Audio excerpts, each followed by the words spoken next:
استاد کی سب سے بڑی جو پہچان ہے روحانی استاد کی، وہ یہ ہے کہ وہ آپ کی نفسیات کو چینج کرتا ہے، آپ کی تھنکنگ کو چینج کرتا ہے، آپ کے مائنڈ کے تھنکنگ پیٹرنز کا دھارا بدلتا ہے، اور دو طریقے سے بدلتا ہے، آہستہ آہستہ بھی بدلتا ہے اور اچانک بھی بدلتا ہے، بلاسٹ کرتا ہے آپ کی سائیکی کے اندر، جیسے مائنڈز کے اندر بلاسٹ کیا جاتا ہے نا ہیرے نکالنے کے لیے۔ تو کبھی کبھی ریجیڈیٹی اتنی زیادہ ہوتی ہے آدمی کے اندر، اس کی نفسیات میں، اس کے سیلف میں، اس کی تھنکنگ میں اتنی زیادہ ہرڈل، اتنی زیادہ سختی ہوتی ہے کہ وہ دور نہیں ہو رہی ہوتی۔ اس وقت پھر استاد کی اسپرچل پاور کام آتی ہے، جس کو کہتے ہیں فیض۔ روحانی استاد جب دیکھتا ہے کہ اب سالک یعنی کہ اسٹوڈنٹ کہیں پھنس گیا ہے، تو پھر وہ اپنی اسپیشل پاورز کا استعمال کرتا ہے، اور ان پاورز کے اوپر پھر کہانیاں بنتی ہیں کہ جی ایسے کر دیا، وہ پھر آگے گمراہ عوام میں پھر وہ جو جھوٹی کہانیاں چل جاتی ہیں۔ اصل بات یہ ہوتی ہے جو میں نے آپ کو بیان کی ہے۔ تو یہ استاد کی وہ نشانیاں ہیں جو آپ کو نظر آنی چاہیے، اور جلدی نظر آنی چاہیے، طویل عرصے کی رفاقت میں نہیں آنی چاہیے، جلدی آنی چاہیے۔ ہر اسٹوڈنٹ کی لائف میں جو اللہ کی تلاش میں نکلا ہے، جو طالب علم ہے، جو طالب ہے، سالک ہے، اس کی زندگی میں یہ موڑ لازمی آئیں گے جب دباؤ بے پناہ شدت سے اس پر چھائے گا، غم کی سیاہ رات آئے گی، dark night of the civil نے آنا ہی آنا ہے، نہایا دھویا نہیں نکل جائے گا، آزمایا جائے گا، پرکھا جائے گا، تاکہ دیکھ لیا جائے کہ کون سچا ہے اور کون جھوٹا ہے،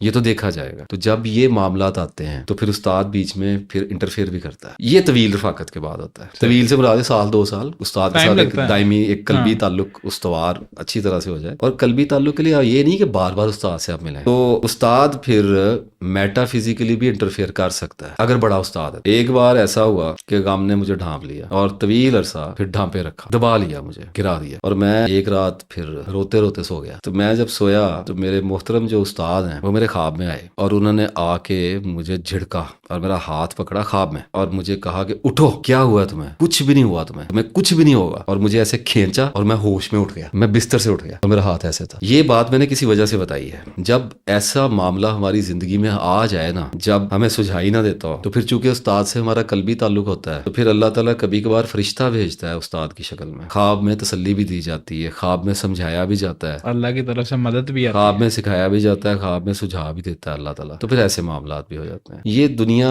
وہ دنیا ہے جس میں جب آپ چلتے ہیں تو آپ کے ساتھ ایسے ایسے عجائبات ہوتے ہیں، اور وہ نہیں ہوتے جو آپ نے پڑھے ہوئے ہیں، اور ہی ہوتے ہیں۔ ان کے اوپر نہ تو کتابیں لکھی جاتی ہیں، لکھ بھی دی جائیں تو سمجھائی نہیں جاتی۔ استاد کی تلاش جاری رکھنی چاہیے، دعا جاری رکھنی چاہیے، نہیں ملتا تو فکر کی کوئی بات نہیں ہے۔ اللہ اور اس کے رسول سکھانے والے ہیں صلی اللہ علیہ وسلم۔ اللہ اپنے چاہنے والے کو، اللہ اپنی تلاش میں نکلنے والے مسافر کو دھتکارتا کبھی نہیں ہے، اس کو مایوس نہیں کرتا، اس کے راستے پیدا کرتا ہی رہتا ہے، بندوں کی شکل میں پیدا کر دیتا ہے، کتابوں کی شکل میں پیدا کر دیتا ہے، کئی شکلوں میں پیدا کر دیتا ہے، بنتے ہی رہتے ہیں۔ مایوس نہیں ہونا، باز نہیں آنا، رکنا نہیں ہے، پریشان نہیں ہونا، چلتے ہی جانا ہے، اور اللہ لیتے ہی چلا جائے گا۔ وہ ایک شعر ہے، اس پہ ختم کرتے ہیں اس ویڈیو کو، کہ آگے آگے جھومتا جاتا ہے وہ محشر خرام، آگے آگے جھومتا جاتا ہے وہ محشر خرام، اور پیچھے پیچھے نقشے پا کو چومتا جاتا ہوں میں۔